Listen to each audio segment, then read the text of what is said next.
สบายดีพี่น้องทุกคนมากินข้าวน้ำกันค่ะวันนี้ได้ตำมักทั่วกับหมูแดดเดียวทอดเห็ดเองก็มีข้าวเหนียวดำแซ่บๆมีผักชีลาวมีผักกระถินเนาะยอดกระถิน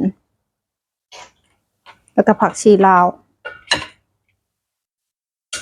มาพี่น้องกินน้ำกัน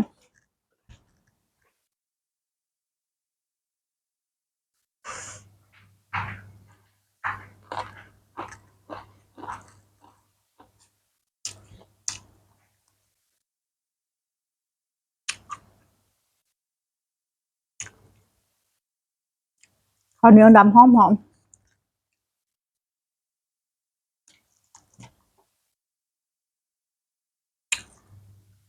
กินกับหมูแดดเดียวทอดเขาอันดีแซ่บ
ตำมักทั่วใส่มะกอกมัน